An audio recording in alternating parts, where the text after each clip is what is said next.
I have really worked on the fugue for a very long time, and the biggest challenge is you have to have a good fingering. You have to know the subject content as well. You have to know when pieces of the subject are used, when the episodes occur, what's happening with the subject, with the counter subject. You know, you could get really bogged down with counter subjects and all that. Frankly, in this one, if you really make a decision about how you're going to play the subject and you're quite aware of what it's composed of, then you are equipped to literally parcel out all the voices and pick up motifs of the subject. Naturally, complete statements of the subject as they thread through. That is, of course, paramount. But you also have to be aware of attenuated parts of the subject, and that's the big deal. I'm going to go through this very slowly. It's also an issue of fingering. In the very beginning, the motif of this subject is the descending fifth and 3 repeated notes. You slur the first 2 notes as an upbeat going down a fifth, and of course it is advisable to slur the downward or descending fifth and then to detach the 3 eighth note Fs. And that has to be consistently done no matter where this appears in the texture. So that's an important decision to make. Again, I'm playing very slowly. Sometimes when you play slowly, you might not get the complete character of what you're going to do when you play faster, but you have to try to do that. So I'm going to do this mostly for fingering. Now the other issue is you've got to do separate voices. You're always aware of whatever is going on at any given moment. Even if you are fleshing out the subject, you can't forget what's under it.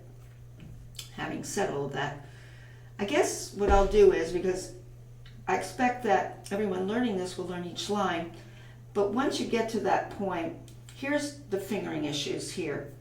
Now, it starts with a little mordent or a little ornament.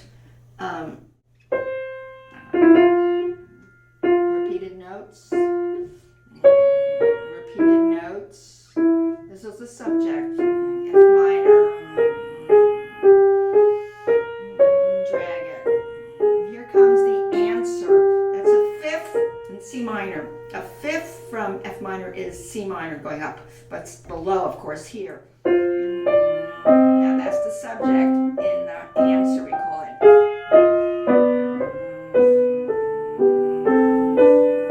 Above it is a counter subject.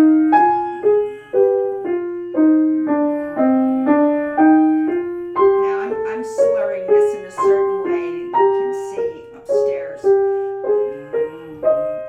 We're in A flat here. Now we're back to F minor. Now this is tricky, because the C has to get over to the subject down in the bass with a slur. Now here it is.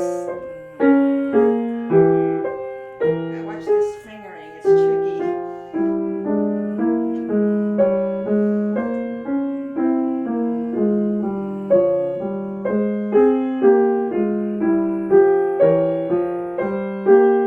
This is an episode. It means you don't hear the subject, but piece of the subject in the repeated eighth notes, hear those. So you have to be aware of pieces of the subject or counter subject.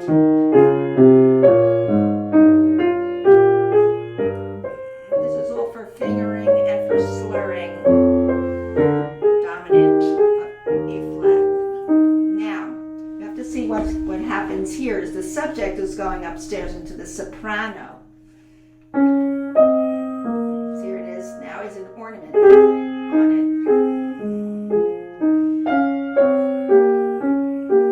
So you have to flesh out the subject, but you have to listen to both parts.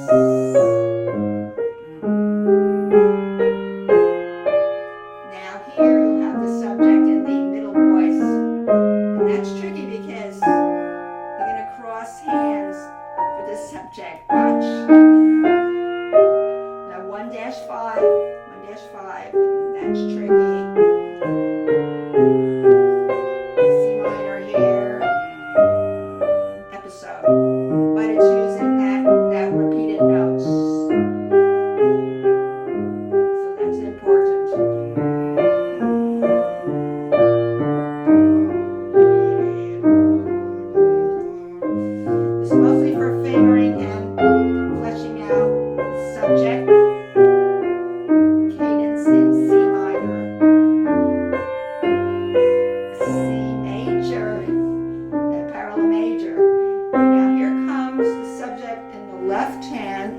minor.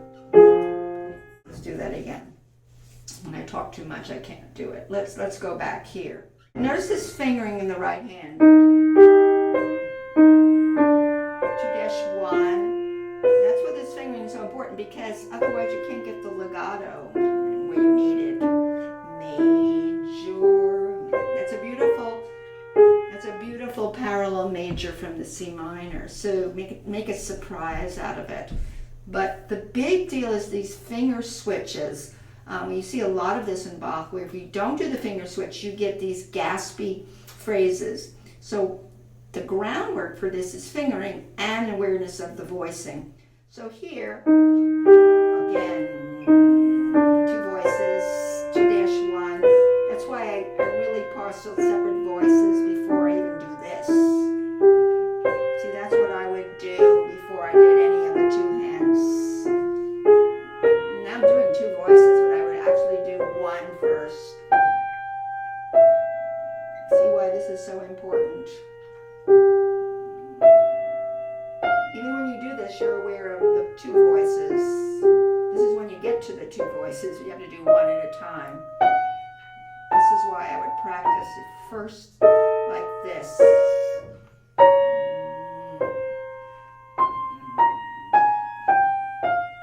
4-5, inner voice. See why this is important.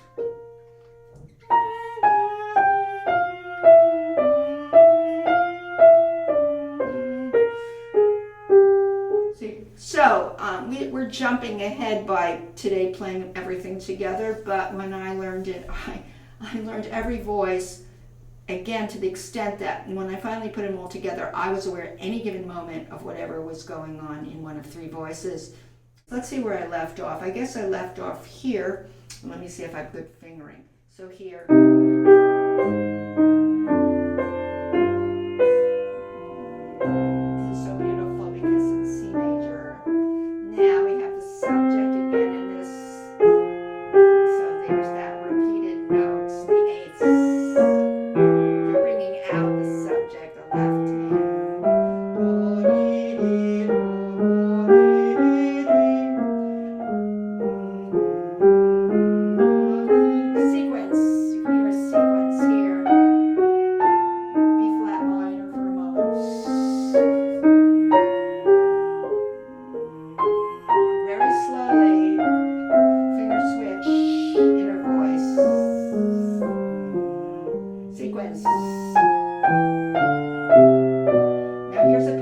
Subject in the left hand. But now the real subject in the, you could call it tenor range.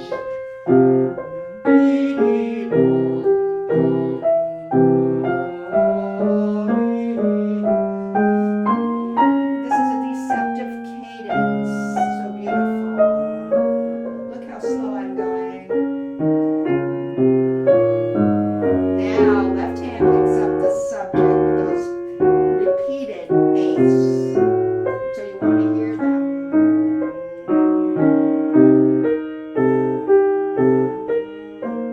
Fingers switch to 4, that's tricky. Connect. I made that decision to connect that. Okay, here comes the left hand with piece of the subject.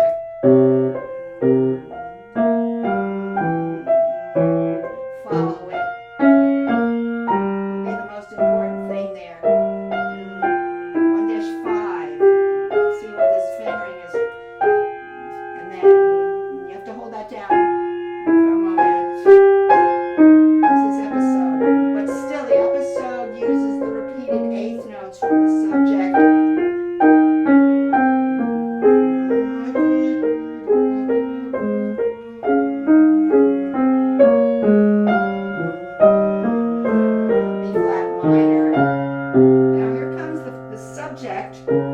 Okay, now what I do here, and I must say, for a long time, I used the finger switch here. I'll show you what I did and what I decided doesn't work. Inasmuch as I have to be kosher and do what the composer says, here's what I had to do before in slow-mo, but it doesn't work in tempo. Watch. This is what I did 3-5. Boy, that's slippery, because that does justice to the notation. And same with this. But when I did it fast, it just crashed on me.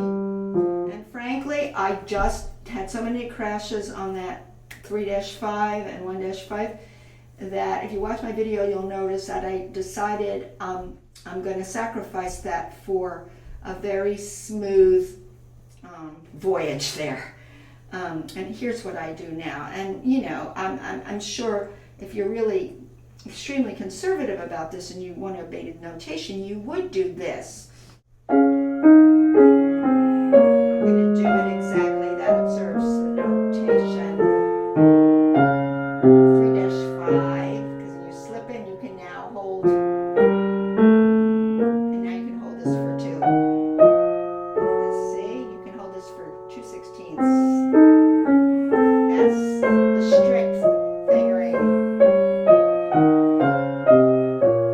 Here's the repeated 8s. You know where that comes from.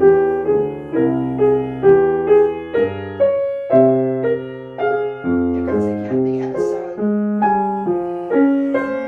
More bars from the subject.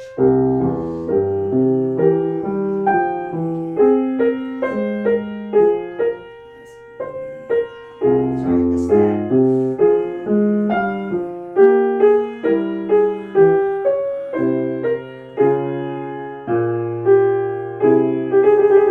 the trill there. And there's that minor second. You have to hold on to that. It's hard to talk and play, but I'm trying my best. Now what I do, to be really honest with you, when I got into tempo and I had so many crashes, I said, the heck with it, with the 3-5. Here's what I do. Now, when in fast motion, this is the fingering I do in that little spot. I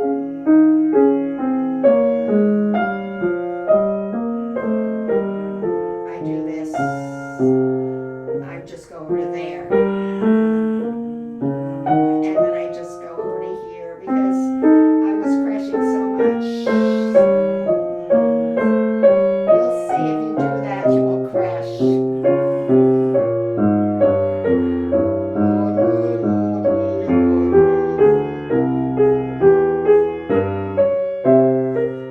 Let's look how slowly I'm going.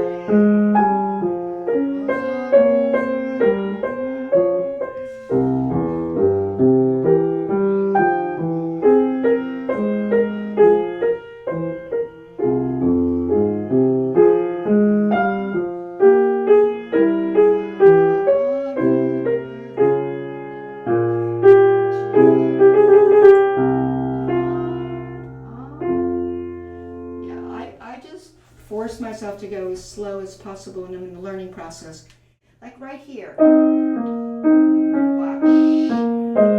Inner voice. Right there.